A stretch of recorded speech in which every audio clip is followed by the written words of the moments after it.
hi everybody मु कृष्णांशु आपन स्वागत करुचे स्टडी प्लाटफॉर्म स्टडी स्टार्ट को आज वीडियो आम कथा आपन ग्रेजुएशन डिग्री करेंगे जोड़ा 4 वर्ष एवं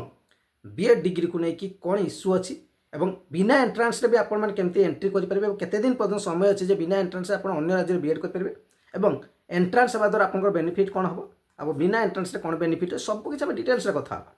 प्रथम कथा आपंकर आग को बीएड जो एग्जाम हम सर एनटीए कर एनटीए हूँ नेशनल टेस्टिंग एजेंसी एबे इंटीग्रेटेड बीएड बाहर जो थे आपंकर से एग्जाम करने को जाऊे इंटीग्रेटेड बीएड आप जानते ग्रेजुएशन सहित बीएड आप करेंगे एबे कथा हूँ सब बड़ प्रश्न आपण मानक मध्य जे बीएड आपंकर 1 वर्षिया हो ग्रेजुएशन 4 वर्षिया हो जब मिसेदेवा 5 वर्ष या पूर्व था ग्रेजुएशन 3 वर्ष आपड़ करुले बीएड 2 वर्ष 5 वर्ष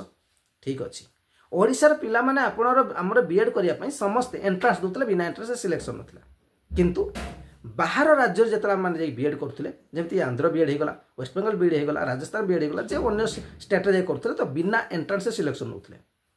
कि छत्तीसगढ़ जो बीएड होता है एंट्रांस ना पड़ता स्टेट सिलेक्शन गोटे होता एबे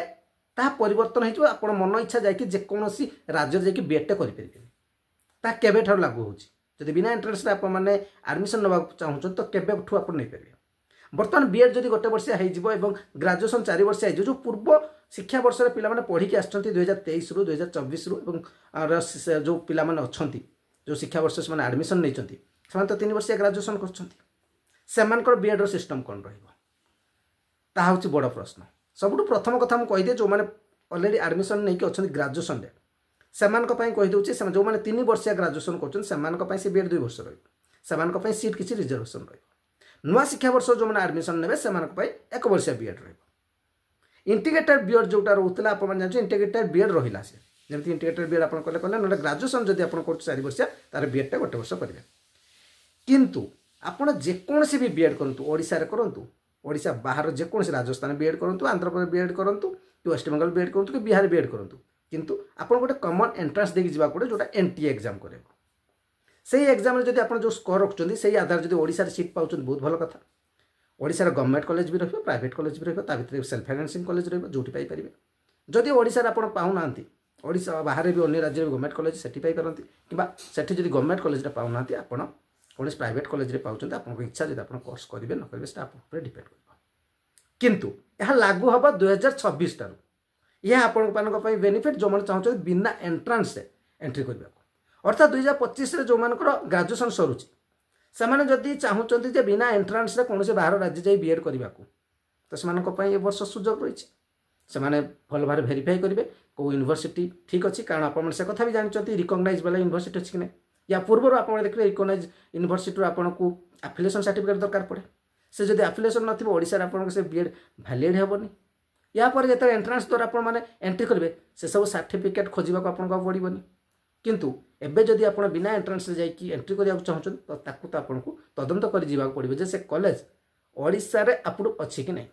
एनसीटी अप्रूव अच्छी कि नहीं आपको देखा पड़ो तो प्रथम कथा मुझे क्लीयर कर दूसरी ग्रेजुएशन 4 वर्ष हम जब से आपंकर 1 वर्षिया आपंकर बीएड स्टार्ट होगा